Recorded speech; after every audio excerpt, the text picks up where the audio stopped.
اگر چاہتے ہیں کہ کوئی ایسا عمل ہو جو رونگٹے کھڑے کر دینے والا عمل ہو،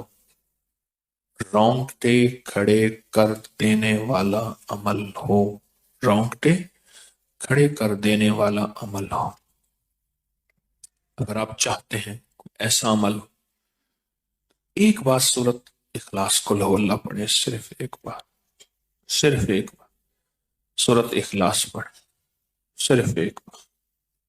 اور جب پہنچے نا اللہ الصمد قل هو اللہ احد اللہ الصمد۔ میں یہاں بھونڈ پورا میں کچھ دن رہا، ایک صاحب میرے پاس آئے، مجھ سے کہنے لگے کہ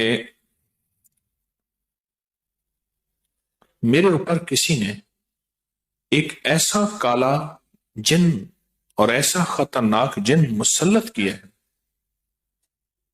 کہ جو میں آنکھوں سے دیکھتا ہوں اور میری بیوی آنکھوں دیکھتی ہے، بچوں کو نظر نہیں آتا، کوئی گھر میں آئے اس کو نظر نہیں آتا،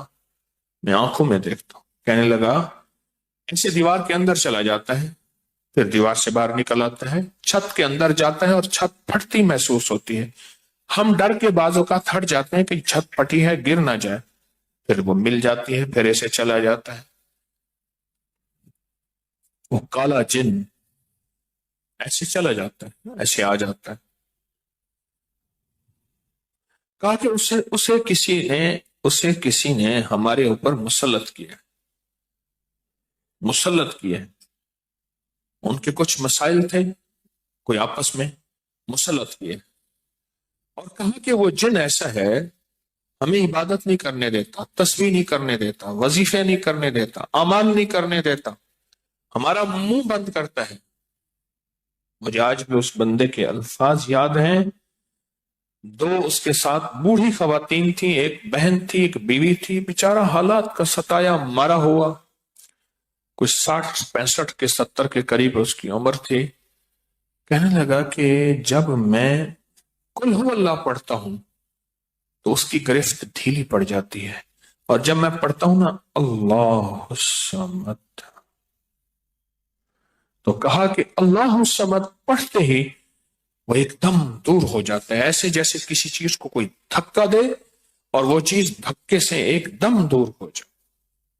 اللہ الصمد ایک دم وہ دھکے سے ایک دم کوئی دور ہو جائے،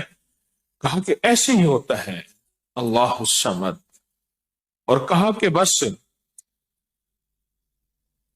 یہی وظیفہ جو ہے، کہا کہ مجھے مفید ہوا ہے، موافق ہوا ہے یہی وظیفہ، اور کہا کہ بس اب میں صرف یہی وظیفہ پڑھتا ہوں، یہی وظیفہ پڑھتا ہوں۔ مجھ سے کہنے لگا آپ مجھے کوئی وظیفہ بھی دیں گے نہیں پڑھنے دیں گے، یہی اگر اجازت دے دیں۔ میں نے کہا اس سے بڑھ کے اسم اعظم کون سا ہے، اس سے بڑھ کے پرتاثیر چیز کون سی ہے؟ میں آپ کو یہی وظیفہ دے دیتا ہوں، آپ اسی وظیفے کو پڑھیں۔ پھر میں نے اس کو ایک ترکیب بتائی، آپ کو ہی بتاتا ہوں، شاید میں زندگی میں پہلی دفعہ بتا رہا ہوں یا پہلے بتائی ہوگی، جہاں تک میری یادداشت ہے پہلی دفعہ بتا رہا ہوں۔ یہ نہیں کہ چھپاتا ہوں، دعویٰ تو پھر بھی نہیں کر سکتا، بھول جاتا ہوں، پھر یاد آتی ہے بازو کا۔ اب وہ چیز آپ کو عرض کر رہا ہوں، میں نے اسے کہا صرف ایک دفعہ سورۃ اخلاص پڑھ، اول آخر 3 دفعہ درود شریف۔ رونگٹے کھڑے کر دینے والا عمل، اس کا نام جو میں نے سال سے رکھا ہے، رونگٹے کھڑے کر دینے والا عمل۔ حدیث میں آتا ہے، مفہوم ہے کہ جب بندے کی اضطراری کیفیت ہوتی ہے، بے چین، بے قرار، پریشان ہوتا ہے، مضطر، اس وقت عرش الہی ایک دم میں حرکت میں آتا ہے، رحمت متوجہ ہوتی ہے اور اللہ کا عرش ہل جاتا ہے۔ رونگٹے کھڑے کر دینے والا ایسا عمل جس میں انسان جو ہے بس ایک پل میں ایسے بے چین، بے قرار ہو۔ اس کی ترکیب یہ ہے کہ والا پھر درود پاک 3 بار، ایک دفعہ سورۃ اخلاص پڑھیں، اور پڑھ کے جب اللہ الصمد پہ پہنچے نا تو اس کو ہلکا ہلکا دل میں دہرائیں، اللہ الصمد، اللہ الصمد، دہرائیں، توجہ سے دہراتے جائیں، دہراتے جائیں، دہراتے جائیں۔ پہلے الفاظ آتے ہیں اور سے سنیے گا، پہلے الفاظ آتے ہیں، پھر کیفیات آتی، پہلے الفاظ آتے ہیں پھر کیفیات آتی، پہلے الفاظ آتے ہیں، انسان پہلے الفاظ سے، بچہ نا، بچے کو آپ ایسے لوگوں میں، بچے کو ایسے لوگوں کے ساتھ پلنے کے لیے جو بول نہیں سکتے، بچہ کبھی نہیں بولے گا، ہوں کہاں کرے گا، کرے گا، بول نہیں سکے گا، کیونکہ بچہ الفاظ چنتا ہے، پھر وہ الفاظ بولتا ہے، یہ الفاظ ہوتے ہیں۔ کسی نے پوچھا، حضرت میرا دل ذکر نہیں کرتا، بس زبان سے کرتا ہوں۔ کہا مبارک ہو، اللہ نے جسم کے ایک حصے زبان کو قبول کر لیا ہے، اس کو نہ چھوڑنا، ایک وقت آئے گا دل بھی قبول ہو جائے گا، ایک وقت آئے گا دل بھی قبول ہو جائے گا، اس زبان والے ذکر کو نہ چھوڑنا، وقت آئے گا دل بھی قبول ہو جائے گا، اس کو نہ چھوڑنا، اس کو نہ چھوڑنا، حقیقت کہہ رہا ہوں۔ میں نے اس سے کہا کہ ایک ایسا کام کر، تنہائی میں بیٹھ، اور تنہائی میں بیٹھ کے نا، بس صرف تو ہو، اللہ ہو، بندہ ہو، تنہائی میں بیٹھ، اور تنہائی میں بیٹھ کر، تنہائی میں بیٹھ کر آپ نے ذکر کرنا، تنہائی میں بیٹھ کر آپ نے ذکر کرنا، تنہائی میں بیٹھ کے، اور اللہ الصمد کی ضربیں لگانی ہے دل پہ، دل پہ، دل پہ، پڑھنی صرف ایک دفعہ سورۃ اخلاص ہے، اور جب دیکھے نا رونگٹے کھڑے ہو گئے ہیں، اور انگ انگ میں سے آنسو بہنا شروع ہوئے ہیں، آنکھوں سے، آنسوں سے، اور دل سے، اور کیفیات سے، ہر جسم کا حصہ اللہ کی طرف متوجہ ہو گیا ہے، ہر دل کا حصہ، ہر جسم کا حصہ، ہر رگ رگ رگ رگ رگ رگ اللہ کی طرف متوجہ ہو گئی ہے، تو پھر اللہ کے ساتھ تعلق بنا، اور اپنی مراد، اپنی آس، اپنی امید اللہ کے سامنے پیش کر، اپنی مراد، اپنی آس، اپنی امید اللہ کے سامنے پیش کر،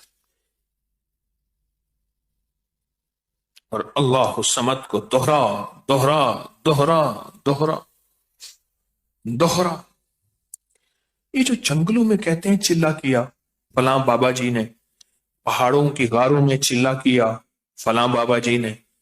کنووں کے اندر چلا کیا، ابھی بھی ایسے کنویں موجود ہیں جس کے نیچے اتر کے پانی بھرتے تھے، اس کو ہمارے برے صغیر کی زبان میں باولی کہتے ہیں،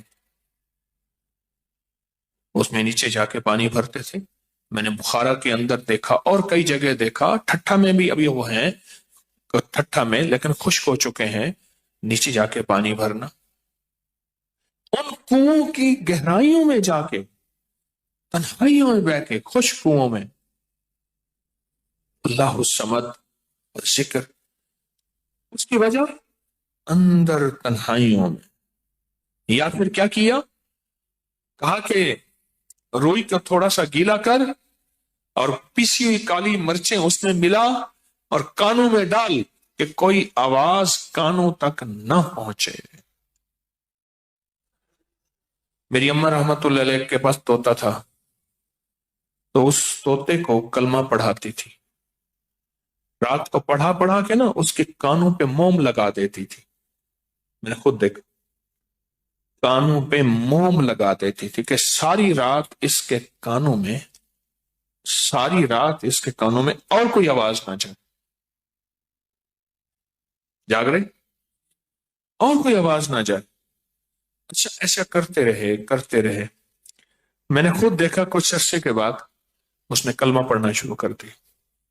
ایسے ہی ہم اگر مشق کر لیں، جانور کی مشق ہو جائے تو اس کو کلمہ زبان پہ آ جاتا ہے۔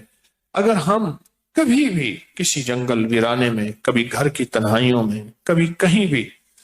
ایک دفعہ سورۃ قل ہو اللہ پڑھیں، اور ایک دفعہ سورۃ اخلاص پڑھیں، اور ایک دفعہ سورۃ اخلاص پڑھیں، لیکن اللہ الصمد کو بہت زیادہ دوہرا۔ اصل میں اللہ میں نقطہ نہیں، صمد میں نقطہ نہیں، یہ حروف صوامت ہیں، یہ بے نقطہ حروف ہیں، اور ان بے نقطہ حروف میں بہت طاقت بھی ہے، بہت تاثیر بھی ہے، بہت کمال بھی ہے۔ اللہم اغفر لی ولوالدی وللمؤمنین والمؤمنات والمسلمین والمسلمات۔ آپ اس وظیفے کو اٹھائیں، اس میں ذرا چنیں کہ بے نقطہ حروف کتنے ہیں۔ آپ کو ایک حیرت ہوگی، اور آپ کو حیرت ہوگی کہ اچھا یہ کیا ہے۔ جو طبیب کامل ہو جاتا ہے نا، یاد رکھیے گا، جو حکیم پختہ ہو جاتا ہے، جو ڈاکٹر پختہ ہو جاتا ہے، وہ کسی کا نسخہ دیکھتے ہی نا ایک پل میں دوائیں دیکھتا ہے اور دوائیں پڑھتا ہے، کہتے بس اس میں تھوڑی سی تبدیلی کر دیں باقی ٹھیک ہے، یا کہتے ہیں نہیں تبدیل نہ کریں یہی ٹھیک ہے۔ اسے پتہ ہے یہ اس جسم کے مطابق، اس بیماری کے مطابق یہ عین صحت ہے، عین تندرستی ہے۔ اسی طرح جو وظائف کی دنیا کا بندہ ہوتا ہے اور اس کو وظائف کی دنیا میں پختگی مل جائے تو وہ بھی ایک پل میں وظیفے کے اندر کی طاقت دیکھتا ہے کہ اس میں حروف عطشی کتنے ہیں، خاکی کتنے ہیں، آبی کتنے ہیں، بادی کتنے ہیں، سوامت کتنے ہیں، قمری کتنے ہیں، شمسی کتنے ہیں، اور اس کے اندر وہ حروف کتنے ہیں جو نوری ہیں، وہ کتنے ہیں۔ ایک پل کے اندر اس سے وظیفے کی طاقت اور تاثیر، اور ایک پل کے اندر اس کے کمالات اس کے اندر کھل جاتے ہیں۔ اندیکھا جہان ہے، لاہوت مالاکوت کا جہان ہے۔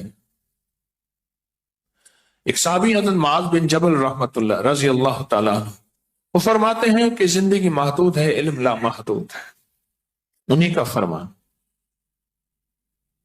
شاید انہی کا فرمان ہے کہ زندگی محدود ہے، علم لا محدود۔ تو جو علم لا محدود ہے اس کو ہم نے اپنی عقل سے سمجھنے کی کوشش کریں، اپنے شعور سے سمجھنے کی کوشش کریں، اپنے احساس اور ادراک سے سمجھنے کی کوشش کریں تو نہیں سمجھ سکتے۔ علم ہے ہی لا محدود، اس کی حد نہیں ہے۔ کبھی اگر آپ رونگٹے کھڑے کر دینے والے عمل کو چاہیں نا تو بیٹھ کے اس کی مشق کر لیں۔ دوسری یا تیسری مشق کے اندر آپ کو توجہات مل جائیں گی، ایک پل میں وجدان مل جائے، آپ حیران ہوں گے یہ کیا ہوا، اتنا جلد مجھے توجہ مل گئی، ساری عمر میں بڑی بڑی دعائیں مانگتا رہا، کبھی توجہ نہ ملی، کبھی کیا نہ ملی، توجہ نہ ملی، اور پل کے اندر اتنی مجھے توجہ مل گئی، اب حیران ہو جائیں گے۔ اللہ الصمد، جب اس کو انسان وجدان سے اور پورے درد سے اور پورے غم سے اور پورے درد سے بندہ اس کو دہراتا ہے، اس کے اندر جتنے بھی حروف ہیں وہ سارے وہ